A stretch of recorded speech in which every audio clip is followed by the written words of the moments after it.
A weathered oak table sits in the suffocating silence of a lonely Texas farmhouse. On one side rests a handwritten letter, its edges crumpled and its ink blurred by the unmistakable stain of dried tears. On the exact opposite side lies a pristine, cold sheet of heavy stock paper bearing the sharp, soulless logo of a massive downtown investment bank. It is an eviction notice, printed with mechanical precision, devoid of any human warmth. There is no loud music to accompany this tragic still life, only the hollow, distant howl of the wind sweeping across the arid, unforgiving Texas plains and the relentless, rhythmic ticking of a wall clock counting down the final hours of a family's dignity.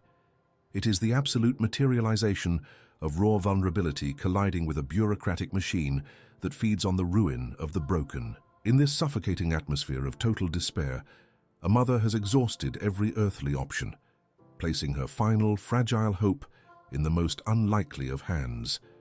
She has reached out to a country music legend, a man who, in her weary eyes, represents the very last flickering ember of decency, left in a world that has gone completely dark.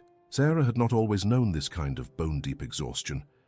Just 2 years prior, that dusty farm had been filled with the deep, rumbling laughter of her husband, David, a man whose hands were as calloused as the earth he plowed and whose heart was as wide as the Texas sky. But a sudden illness had swept through their lives like a late summer tornado, leaving behind a trail of staggering medical bills and an empty chair at the head of the dinner table. Left alone to raise 2 young children, Sarah fought with the ferocity of a cornered lioness.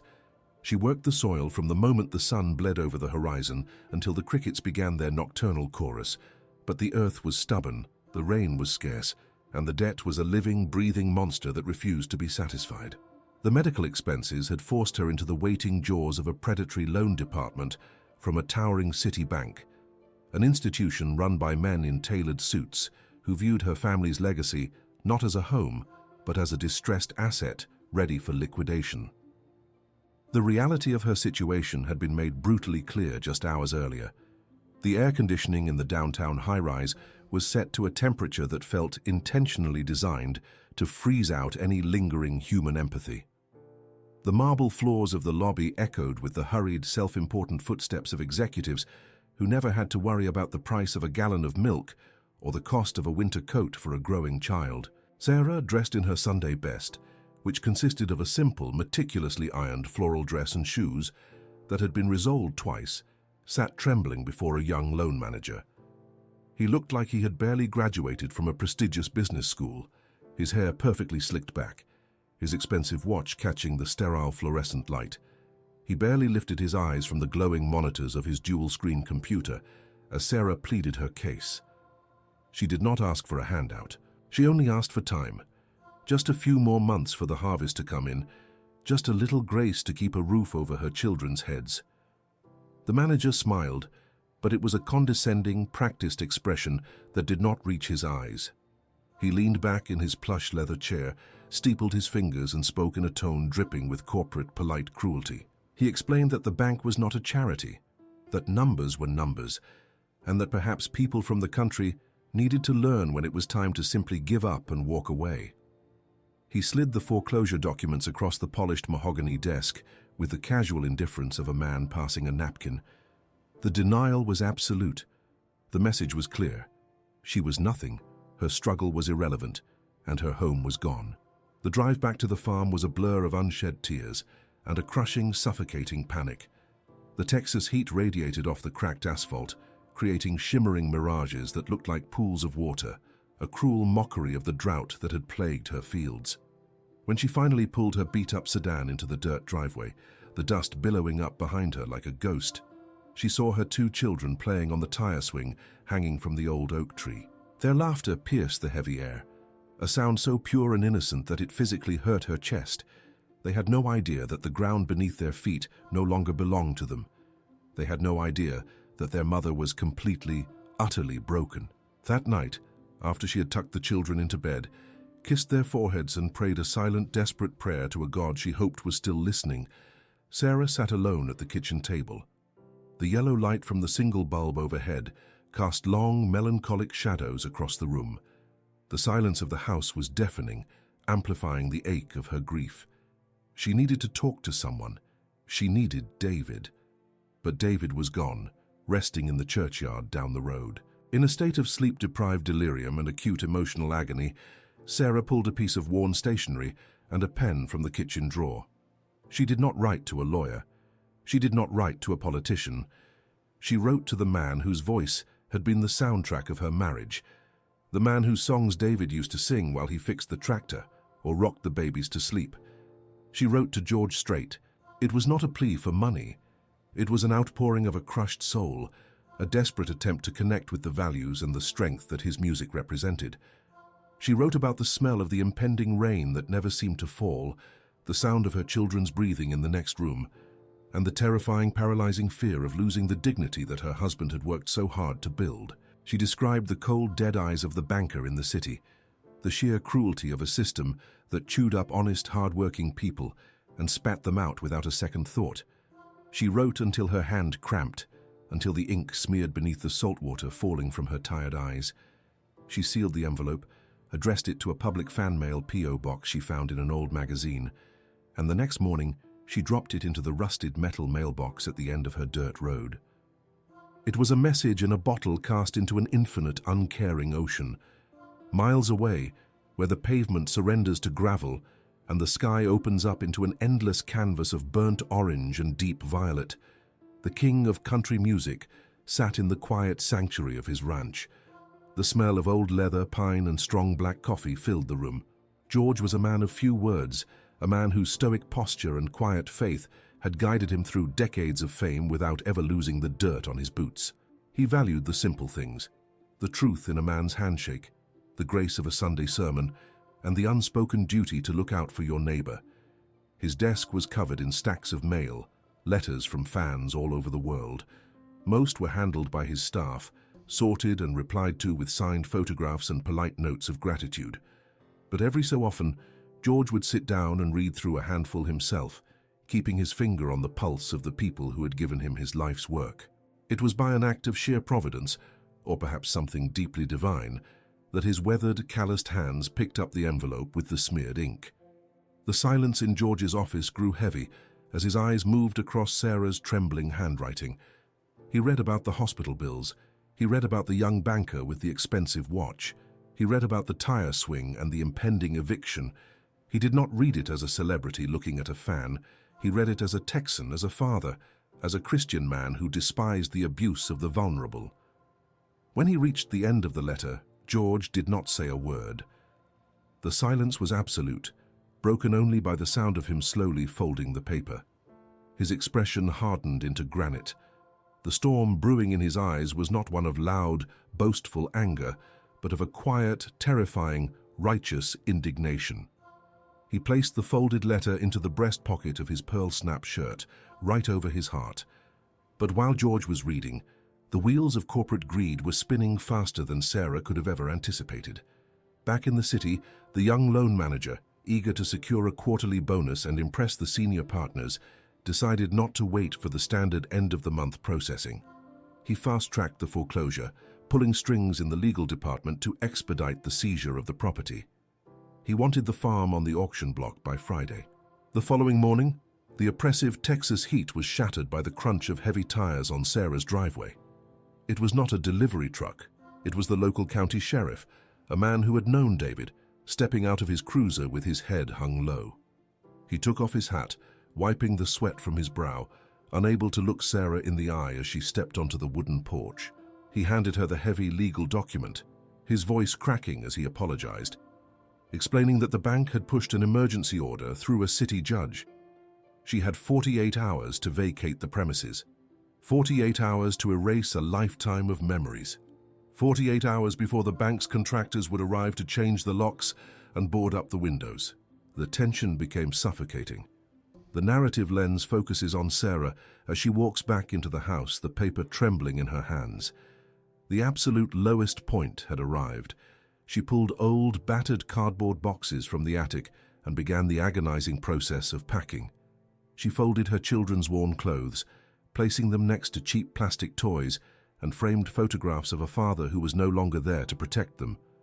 The children, sensing the heavy, dark cloud that had descended upon their mother, sat quietly in the corner, tears streaming down their dirt-smudged faces, unable to comprehend why they were being banished from the only universe they had ever known. The dust of the Texas plains seemed to seep through the cracks in the floorboards, suffocating the last remaining breath of hope in the room.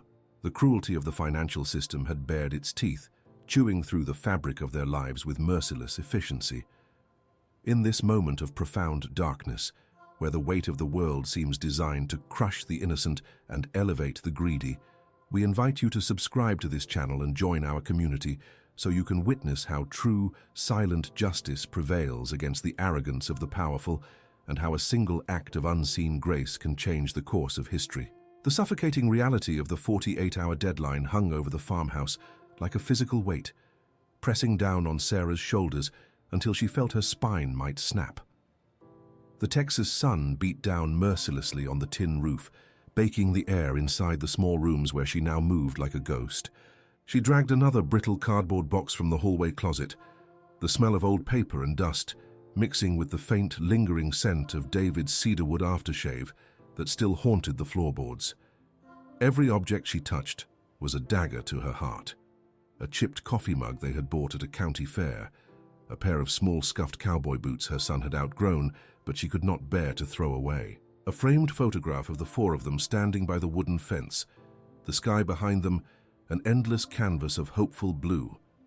Now, that same sky felt like a cage. Her son, barely 7 years old, stood in the doorway of the kitchen, clutching a worn leather baseball glove to his chest. His wide, tear-filled eyes watched his mother wrap plates in old newspaper. He did not ask questions anymore. The silence in the house had taught him that the answers were too painful to hear. His younger sister sat on the braided rug in the living room, quietly weeping as she clutched a ragged stuffed bear, sensing the profound terror radiating from the woman who was supposed to be their unbreakable shield. Sarah stopped, her hands shaking so violently she dropped a porcelain saucer. It shattered against the linoleum floor, the sharp crack echoing like a gunshot in the quiet house. She fell to her knees, gathering the broken pieces, the physical jagged edges of the porcelain matching the ruined fragments of her life. She wept, harsh, ragged sobs that tore at her throat, apologizing to her children, apologizing to the empty air, apologizing to the husband buried in the dry earth just a few miles away. She had failed them. The city men in their tailored suits had won. The farm, the legacy, the blood and sweat poured into the soil, it was all going to be erased by a signature on a piece of heavy stock paper. But miles away, across the vast rolling expanse of the Texas hill country, a different kind of storm was gathering. It was not a storm of rain or wind, but a quiet, unstoppable force of human decency. George sat in his study for a long time after reading the letter. The silence around him was deep and absolute. He did not call his management team. He did not alert his publicist to arrange a photo opportunity. The true measure of a man's faith, he had always believed, was what he did when absolutely no one was watching. He stood up, his movements deliberate and unhurried. He walked to the heavy oak coat rack by the door and took down his worn silver belly cowboy hat.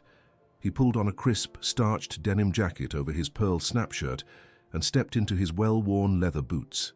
The sound of his heels striking the hardwood floor was steady, a rhythm of purpose. He walked out into the crisp morning air of his ranch. The smell of sweetgrass and distant mesquite filled his lungs. He bypassed the luxury sedans in his garage and walked straight to his heavy-duty 3/4-ton pickup truck. The deep guttural roar of the V8 engine shattered the morning stillness as he turned the key. He placed Sarah's tear-stained letter on the passenger seat, the crumpled paper, a stark reminder of the mission ahead. He shifted the truck into gear and began the long drive toward the city. The transition from the open, honest plains of the country to the suffocating concrete canyons of the metropolis was a journey between two entirely different worlds. As George navigated the heavy city traffic, the landscape shifted from rolling hills and grazing cattle to towering monuments of glass, steel, and ruthless ambition. The sky was choked out by skyscrapers that seemed to scrape the heavens, built on the backs of hard-working people who would never see the inside of their penthouse suites. George did not belong here, and he knew it. But he also knew that sometimes The only way to stop a wolf is to walk directly into its den. He pulled his massive dust-covered truck up to the front of the towering glass edifice that housed the investment bank. The valet, a young man in a tight red vest, stepped forward, his eyes widening at the sight of the unwashed vehicle idling among the sleek European sports cars and chauffeur-driven limousines. George stepped out, the Texas sun reflecting off the chrome of his bumper. He handed the keys to the stunned valet, tipped his hat politely, and walked toward the revolving glass doors. The lobby of the bank was a temple of modern greed. The floors were polished Italian marble, the walls were lined with abstract art that cost more than a dozen family farms, and the air was chilled to a sterile, unnatural temperature. Men and women in expensive charcoal suits rushed past each other, their eyes glued to glowing screens, their voices a low, constant hum of margins, acquisitions, and liquidations. Into this sea of calculated indifference walked a mountain of a man in starched jeans, a denim jacket, and a cowboy hat. The contrast was visceral. The rhythmic, heavy thud of George's boots against the marble floor seemed to cut through the ambient noise, causing heads to turn and conversations to falter. He carried an aura of immovable authority, a quiet gravity that commanded the space without him uttering a single word. He bypassed the standard teller lines and the low-level customer service desks. He walked with absolute certainty toward the bank of private elevators reserved for the executive suites. A security guard, a burly man in a dark suit, stepped forward to intercept him, his hand raised. But as the guard made eye contact with the man beneath the brim of the hat, his hand slowly dropped. The guard swallowed hard, stepping aside and offering a silent, respectful nod. George returned the nod and stepped into the elevator, pressing the button for the top floor. The doors opened to a reception area that smelled of expensive leather and arrogance. Behind a massive curved desk of frosted glass sat a receptionist, her hair perfectly coiffed, her nails manicured to sharp points. She was typing furiously, her expression one of perpetual annoyance. Without looking up, she recited a practiced robotic greeting, asking if he had an appointment with the loan department. George walked up to the desk. He did not lean on it. He stood tall, his hands resting easily at his sides. He waited patiently until the silence became so heavy that the receptionist was forced to stop typing and look up. Her eyes swept over his dusty boots, his denim jacket, and finally rested on his face. Her expression of practiced disdain instantly melted into a mask of absolute paralyzing shock. Her mouth opened, but no words came out. "I do not have an appointment, ma'am," George said, his voice a low, smooth baritone that carried the warmth of a country fire, but the undeniable hardness of solid oak. "But I believe the president of your loan department is going to want to see me. Right now." The receptionist fumbled with her phone, her hands shaking so badly she dropped the receiver twice. She frantically dialed the inner office, whispering frantically into the mouthpiece. Less than a minute later, the heavy mahogany double doors at the end of the hallway swung open. Out walked the young loan manager, the same man who had sat across from Sarah with a condescending smile and destroyed her life just 24 hours prior. He was flanked by two senior executives, older men with silver hair and custom-tailored suits. They had been expecting a major corporate investor, a wealthy oil tycoon, or a political figure. When they saw the king of country music standing in their reception area, the blood drained from their faces. The young manager, trying desperately to recover his composure and see an opportunity to climb the social ladder, pasted on a wide, blindingly fake smile.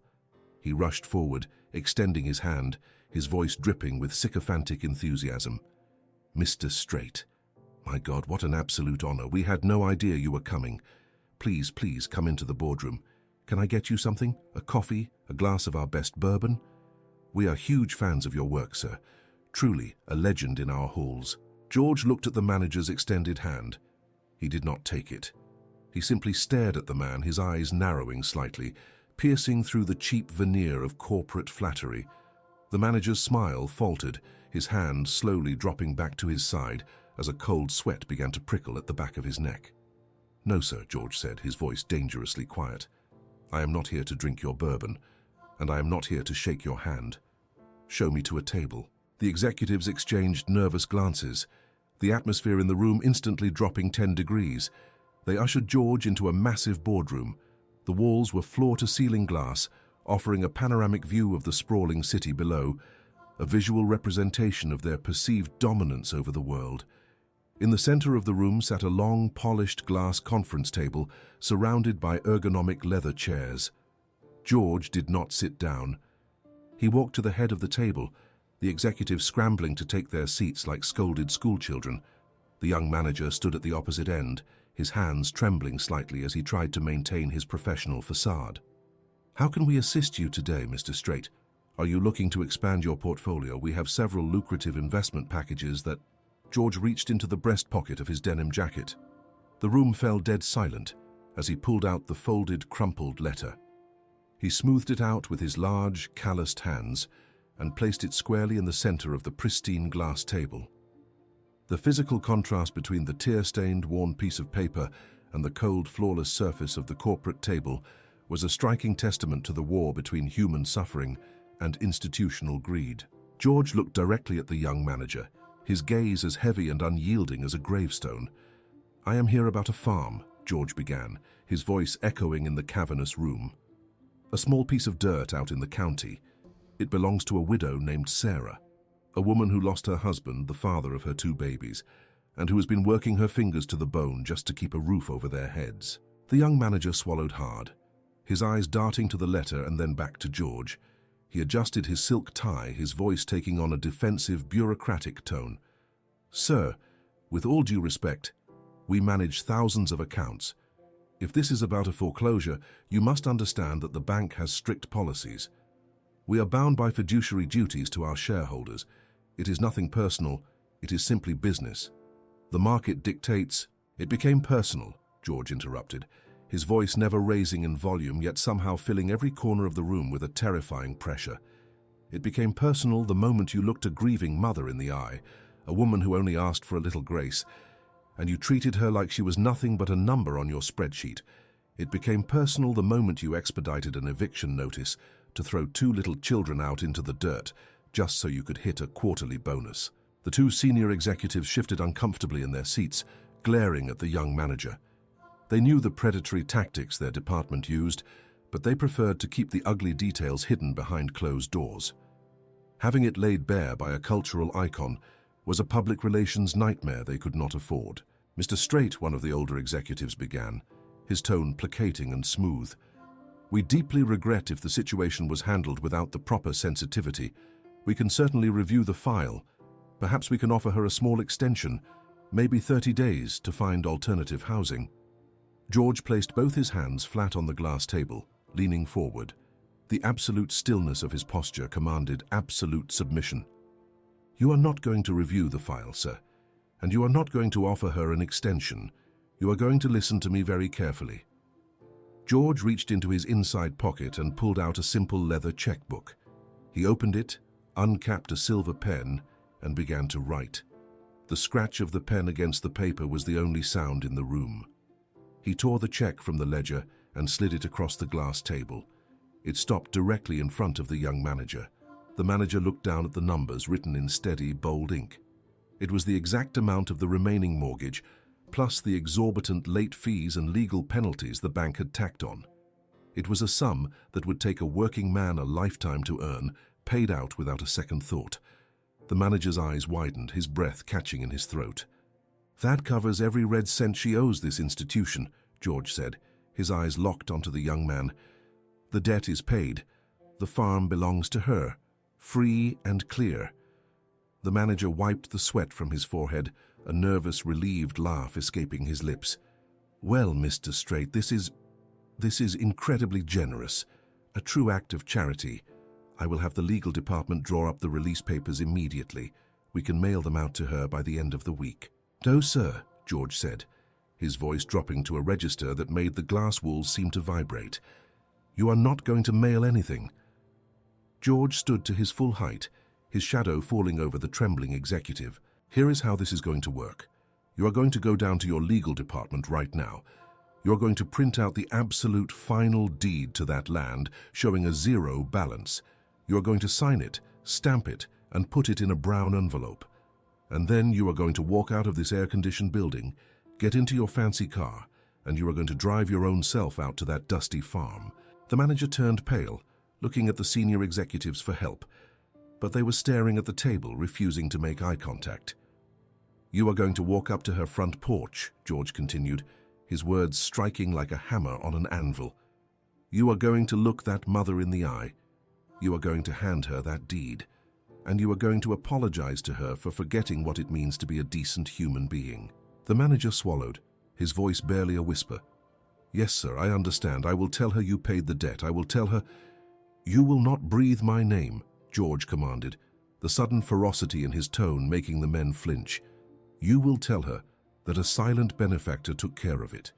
You will tell her that her prayers were answered. If I find out that my name crossed your lips, if I find out that you tried to use this to make yourself or this bank look good to the press, I promise you, I will buy every billboard on the highway leading into this city, and I will plaster your face and your predatory practices on every single one of them.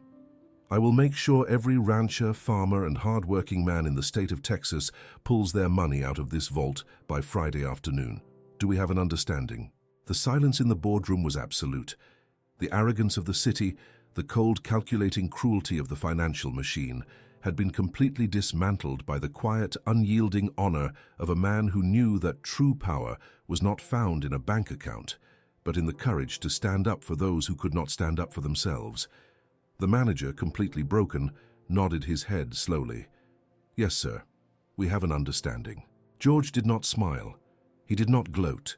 He simply adjusted the brim of his hat, turned his back on the men in their expensive suits, and walked out of the boardroom. The heavy mahogany doors closed behind him with a solid, final thud, leaving the executives sitting in the wreckage of their own shattered egos. The drive back from the towering glass spires of the city was entirely different for George. The suffocating pressure of concrete and steel slowly gave way to the open, breathing expanse of the Texas countryside.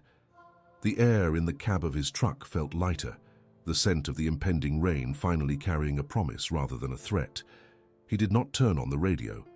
He drove in silence, the rhythmic hum of the heavy tires against the asphalt, the only sound accompanying his thoughts. He had done what needed to be done, not for applause, not for a headline, but because a man's worth is measured by the weight he is willing to carry for someone who can no longer stand. He thought of Sarah, a woman he had never met, and the desperate, ink-stained plea that had found its way across the state to his desk.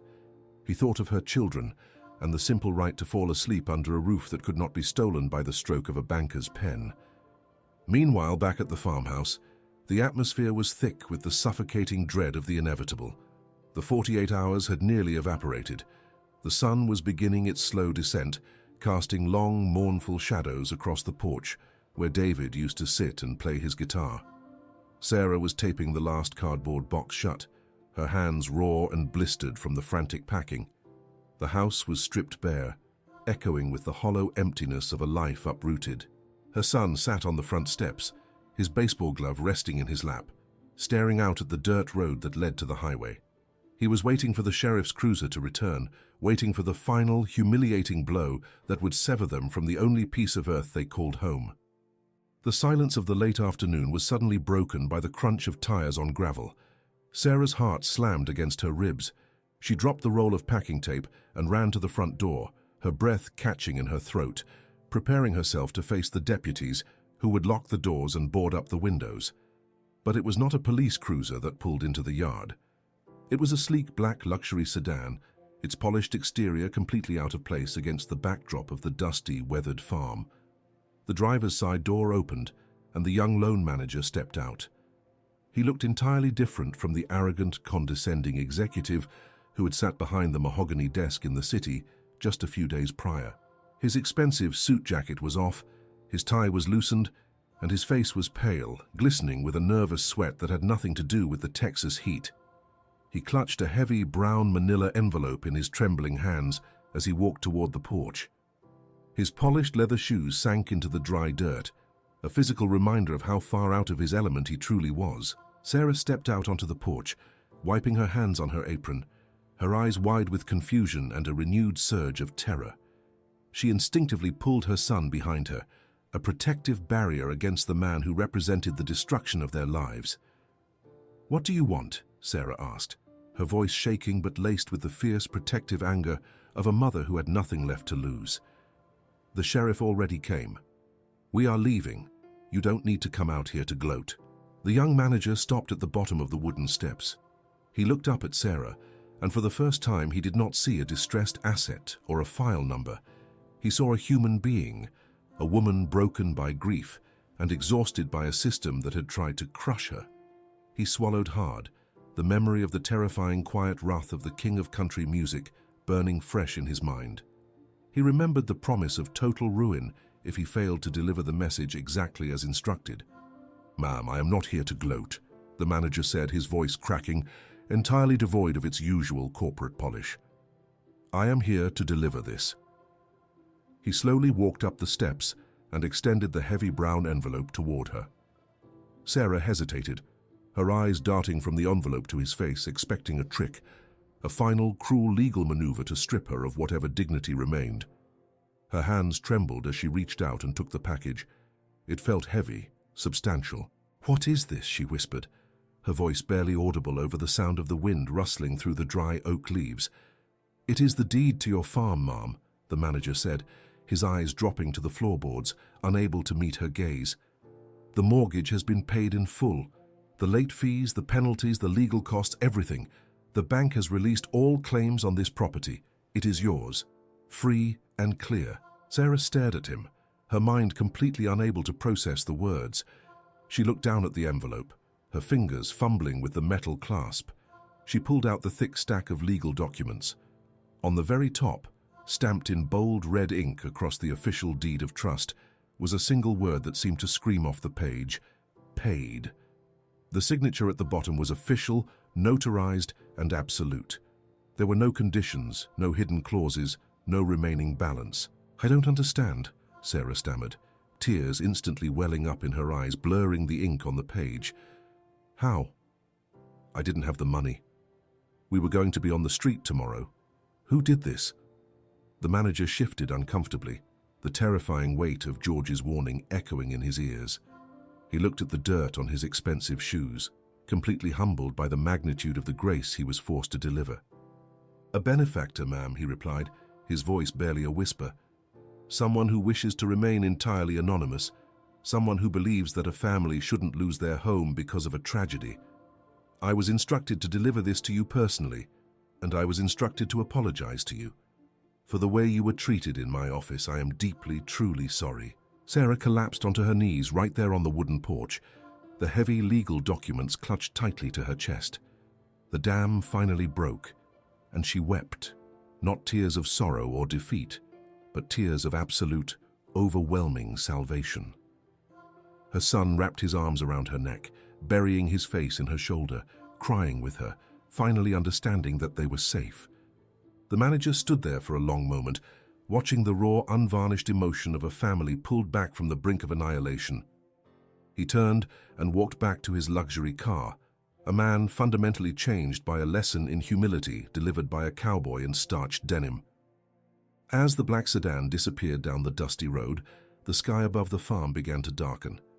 The oppressive heat broke, and for the first time in months, the heavy, sweet smell of rain filled the air.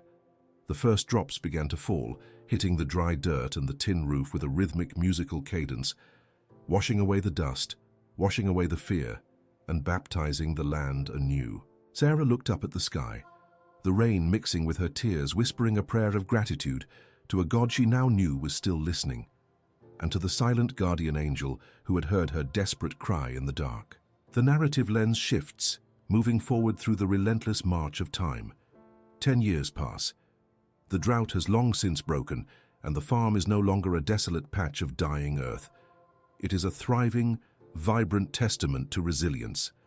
The fences are mended and painted white, the fields are green with a healthy harvest, and the sound of cattle lowing echoes across the pastures. A young man, tall and strong, sits atop a quarter horse near the barn, expertly coiling a lasso.